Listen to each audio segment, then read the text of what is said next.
నమస్తే, welcome to our channel. నేను మేసిరి. జగన్మోహన్ రెడ్డి గారు అయితే ప్రచారానికి ఒకరోజు బ్రేక్ అయితే తీసుకున్నారు. తాడపల్లి ప్యాలెస్కి వందల సంఖ్యలో నేతలు కూడా రావడం జరుగుతుంది. ఇంతకు అక్కడ ఏం జరుగుతుంది? సో ఈ అంశాన్ని మనకి వివరించడానికి మనతో పాటు ఉన్నారు ప్రముఖ సీనియర్ జర్నలిస్ట్ డివిఎస్ గారు. నమస్కారం సార్. నమస్తే సార్. ఇప్పుడు చూస్తుంటే జగన్మోహన్ రెడ్డి గారు ప్రచారానికి అయితే బ్రేక్ పడింది. అండ్ తాడపల్లి ప్యాలెస్కి కూడా వందల సంఖ్యలో నేతలు హాజరవుతున్నారు. అండ్ ఇక్కడ ఏంటంటే చాలా వరకు ఇంకా వైనాట్ 175 అనేది ఇంకా సంఖ్యను పెంచుకోవాలని చెప్పేసి కూడా ప్రయత్నిస్తున్నారు అని చెప్పేసి కూడా మరి వార్తలు వస్తున్నాయి. ఇందులో ఎంతవరకు వాస్తవం ఉంది సార్? జగన్మోహన్ రెడ్డి ఆకస్మికంగా తన ప్రచారానికి బ్రేక్ ప్రకటించి ఇప్పటికిప్పుడు అభ్యర్థులందరితో, రీజనల్ కోఆర్డినేటర్స్తో, వాళ్ళ యొక్క అత్యున్నత కమిటీ నాయకులందరితో సమావేశం ఎందుకు ఏర్పాటు చేసుకున్నాడు అంటే ఏంటి? ఒకవైపు సర్వేలన్నీ కూడా తనకి యాంటీగా ఉన్నాయి, ప్రజల్లో తీవ్ర వ్యతిరేకత ఉంది. ఇప్పుడు ఈ ల్యాండ్ గ్రాబింగ్ యాక్ట్ ఏంటది, ల్యాండ్ టైటిలింగ్ యాక్ట్, అది మనం మర్చిపోయాం. అసలు దాని పేరే మార్చేశారు, ల్యాండ్ గ్రాబింగ్ యాక్ట్ అయిపోయింది. దాని యొక్క ఇంపాక్ట్ ఏంటి? వీళ్ళంతా మొరపెట్టుకుంటారా? నువ్వు తెచ్చిన శాశ్వత భూ హక్కు చట్టమేమో దేవుడెరుగు, కానీ మాకిక్కడ కూష్మండాలు కదిలిపోతున్నాయి అని చెప్పి వాపోతారా ఈ అభ్యర్థులంతా? మీరు అర్జెంటుగా ఆ ల్యాండ్ టైటిలింగ్ యాక్ట్ను ఉపసంహరించుకుంటారా లేదా? ఇలా ఎందుకోసం ఈ సమావేశాన్ని ఏర్పాటు చేశారు? ఈ సమావేశంలో జగన్మోహన్ రెడ్డి చేసే దిశానిర్దేశం ఏంటి? అభ్యర్థులు అడిగేదేంటి? వాళ్ళు వాపోయేదేంటి? వీటన్నిటిపైన ఇవాళ ప్రజల్లో ఆసక్తి. Poll management. ఇప్పుడు ఈ సమావేశం యొక్క ప్రధాన ఉద్దేశం ఏంటి? పోల్ మేనేజ్మెంట్ అన్నమాట. ఓటమి గంటలు మోగుతున్నాయి, డేంజర్ బెల్స్ మోగుతున్నాయి. ఇలాంటి పరిస్థితుల్లో ఎలా ఓటమిని ఎదుర్కోవాలి? ప్రతి వ్యూహాలు, అనేక వ్యూహాలు నువ్వు చూసావు. ఇప్పుడు ఈ 40 రోజుల్లో ఇంకెంత ఉంది? ఇంకా 10 రోజులే, ఇంకా 7-8 రోజులే ఉన్న దీంట్లో ఇప్పుడు ఇక దొంగ ఓట్ల పరిస్థితి ఏంటి? మనం భారీ ఎత్తున చేర్చాం. ఫామ్ 6, ఫామ్ 7 దుర్వినియోగం చేసి దొంగ ఓట్లు ఒక తిరుపతిలోనే ఇంకా 35,000 దొంగ ఓట్లు ఉన్నాయంటున్నారు.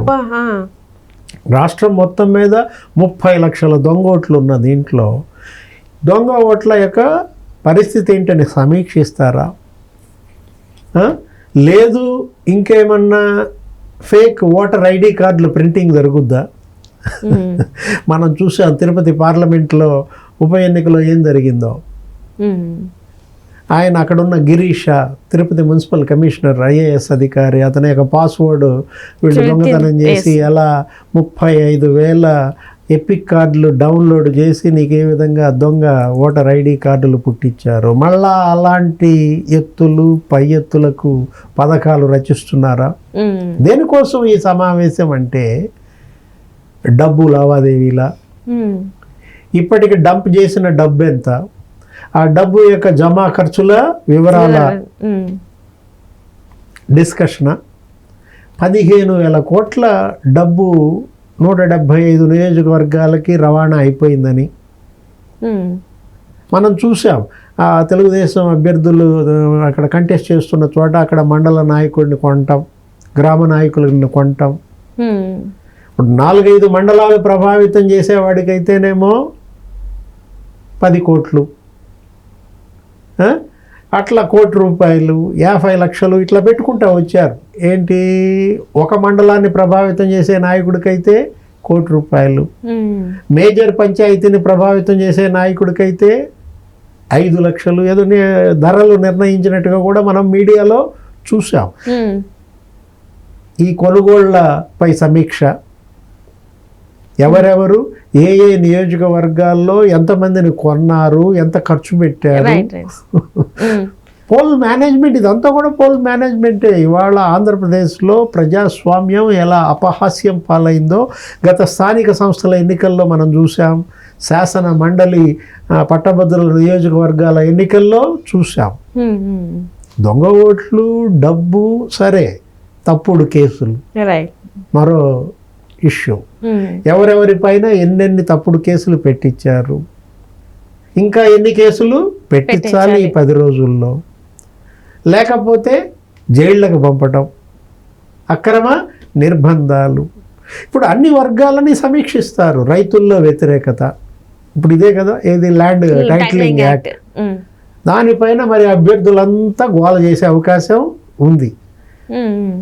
ఏది వాళ్ళ రైతులందరిలో తిరుగుబాటు వచ్చేసిందంటే తెలుగుదేశం జనసేన దీని ప్రజల్లోకి బలంగా తీసుకువెళ్ళిపోయాయి.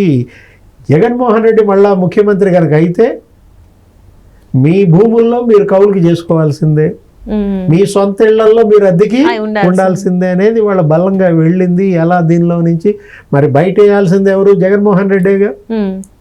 కొట్టుకుపోతున్నారు వీళ్ళంతా సునామీలో కొట్టుకుపోతున్నాం, ఈ ప్రభంజనంలో కొట్టుకుపోతున్నాం, మమ్మల్ని ఒడ్డును పడై మహాదేవ అని చెప్పి ఇవాళ ప్రాధాయపడతారా అభ్యర్థులంతా? దేనికోసం ఈ సమావేశం అంటే వీటన్నిటిపైన చర్చ జరిగే అవకాశం ఉంది. యువత అశాంతి ఎలా ఉంది, ఇవాళ నిరుద్యోగులంతా తిరగబడుతున్నారు. మీరు మేనిఫెస్టోలో వాళ్ళకి పెట్టిందేమీ లేదు. అవతల సూపర్ 6లో అనేక హామీలతో అక్కడ తెలుగుదేశం జనసేన మేనిఫెస్టో వాళ్ళని ఆకర్షిస్తోంది. 20 లక్షల ఉద్యోగాలు కల్పిస్తానంటోంది. ఏడాదికి 4 లక్షల ఉద్యోగాలు. 20 లక్షల ఉద్యోగాలు కల్పించటం అనేది యువతలో ఇవాళ ఆకట్టుకునే అంశం. నిరుద్యోగ భృతి 3,000 ఇస్తామంటున్నారు. మొత్తం యువతంతా అక్కడ ర్యాలీ అవుతోందండి అని వాపోయే అవకాశం ఉంది. ఎలా ఈ యువతకు మీరు అడ్డుకట్టేస్తారు? గంజాయిని దించుతారా?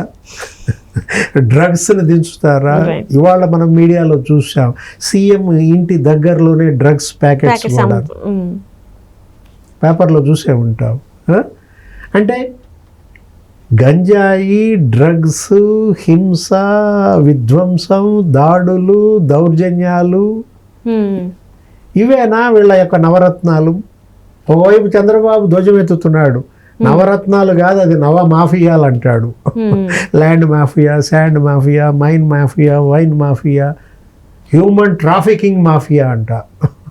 కొత్త మాఫియా నిన్న రాజ్నాథ్ సింగ్, గడ్కరీ వాళ్ళు చెప్తున్నారు. ఎడ్యుకేషన్ మాఫియా అన్నారు, డ్రగ్స్ మాఫియా అన్నారు, మెడికల్ మాఫియా అన్నారు. నవరత్నాలు కాదు ఈయన ఇచ్చేది నవ మాఫియాలు అంటున్నారు. నవ సందేహాలు లేవనెత్తుతోంది. మద్య నిషేధం మీద నవ సందేహాలు, ప్రత్యేక హోదా మీద నవ సందేహాలు. ఆమె రోజుకో లెటర్ రాస్తుంది. మొన్న అద్దం కూడా పంపించారు కదా సార్, షర్మిల గారు అద్దం కూడా పంపించారు కదా. చూసుకోమంది ఏంటి, జగన్మోహన్ రెడ్డి మానసిక పరిస్థితినే సొంత చెల్లె డౌట్ వ్యక్తం చేస్తోంది.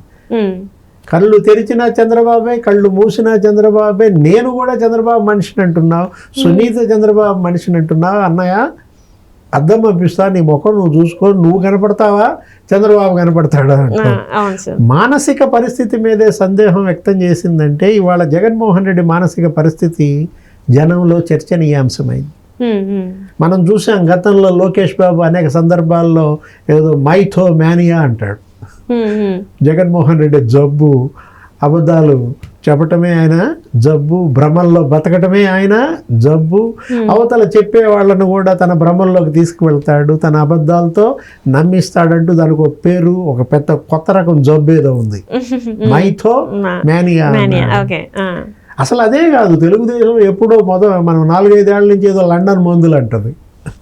లండన్ నుంచి మందులు తెప్పిస్తున్నారు, ఆయన వాడుతున్నాడు అంటాడు. దానికి తగ్గట్టే మరి ఆయన ఏదో ఒక కుర్చీలో కూర్చొని పక్క ఖాళీ కుర్చీలో మాట్లాడుతున్న వీడియో ఏదో ఆత్మలతో మాట్లాడుతున్నాడని వీళ్ళు సోషల్ మీడియాలో కావచ్చు. ఎలా జగన్మోహన్ రెడ్డి క్రెడిబిలిటీ దెబ్బతిందంటే ఆయన మానసిక పరిస్థితి మీదే ఇవాళ చెల్లి సందేహాలంటే నాకు అవన్నీ గుర్తొస్తున్నాయి. లండన్ మందులు గుర్తొస్తున్నాయి, ఖాళీ కుర్చీలతో ఆయన మాట్లాడుతూ ఆత్మలతో మాట్లాడుతున్నా అన్న మాటలు గుర్తొస్తున్నాయి. మైథో మేనియా అని లోకేష్ బాబు అది కొత్త జబ్బు, అది గుర్తొస్తోంది.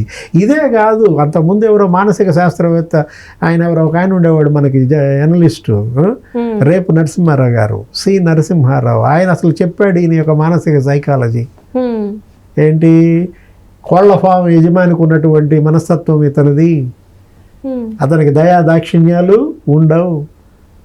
కోళ్ల ఫామ్ యజమాని తన కోళ్లను బలిస్తూ అయ్యో పాపం అనుకుంటాడా? కత్తిరేస్తాడు కదా కోళ్ళని, కటింగ్ ఇచ్చేస్తాడు నిర్దాక్షిణ్యంగా.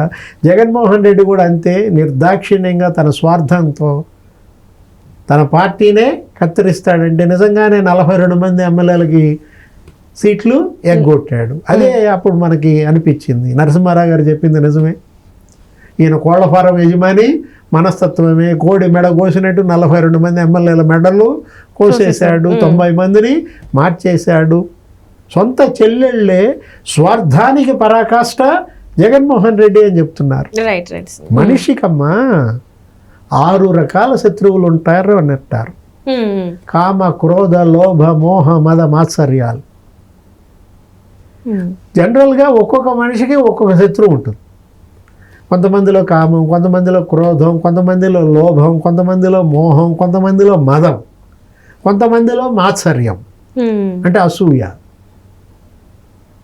6 రకాల శత్రువులు మనిషిని పీడిస్తాయి అంటున్న దీంట్లో ఈ 6 రకాల శత్రువులు జగన్లో ఉన్నాయన్నమాట.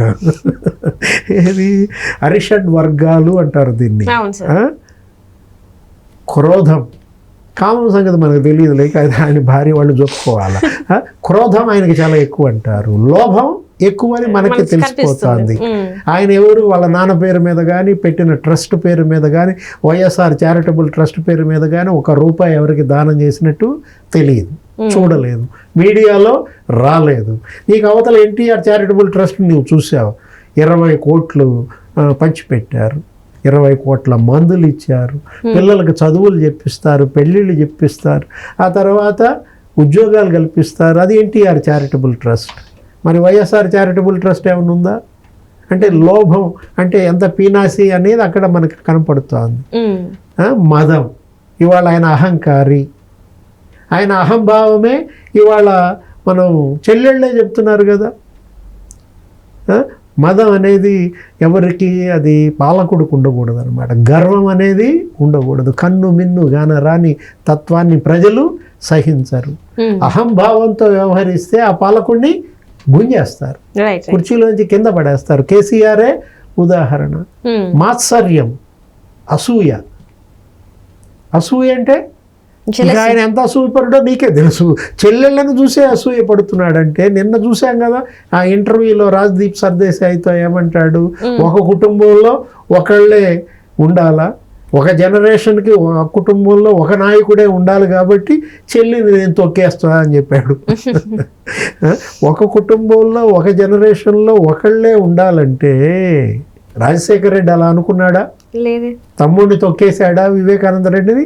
తమ్ముడిని ఎంపీగా ఎమ్మెల్యేగా ఆయన అనుకోలేదే. ఒక కుటుంబంలో ఒక జనరేషన్లో ఒకడే ఉండాలంటే ఎంత స్వార్థం, ఎంత మాత్సర్యం. మరి బొత్స కుటుంబంలో 5 ఉండొచ్చా? ఇచ్చారు కదా మరి, ఆయన టికెట్స్ ఇచ్చారు కదా మరి. బొత్స ఝాన్సీ, బొత్స అప్పల్ నరసయ్య, మజ్జి శ్రీనివాసరావు, బొత్స సత్యనారాయణ. పెద్దిరెడ్డి కుటుంబంలో 4 ఉండొచ్చా? పెద్దిరెడ్డి పెద్దిరెడ్డి ద్వారకానాథ్ రెడ్డి, పెద్దిరెడ్డి రామచంద్రారెడ్డి, పెద్దిరెడ్డి మిథున్ రెడ్డి. వాళ్ళకు కూడా చెప్పచ్చు కదా ఒక కుటుంబం ఒక జనరేషన్లో ఒకడే ఉండాలని. వాళ్ళకి లేనిది మరి ఇక్కడ షర్మిల విషయంలోనేనా? అంటే జగన్మోహన్ రెడ్డి గారి ఫ్యామిలీ. మీ నాన్న బతికుండగానే నువ్వు ఎంపీ అయ్యావుగా, మరి మీ నాన్న చనిపోయినాక నువ్వు వస్తే అది వేరే విషయం. మీ నాన్న బతికుండగానే నీకు ఎంపీ టికెట్ కావాలి, నువ్వు మాత్రం నీ చెల్లికి ఎంపీ టికెట్ ఇవ్వవు. మాత్సర్యం. ఎందుకు షర్మిల అంటే జగన్మోహన్ రెడ్డికి ఇంత అసూయ?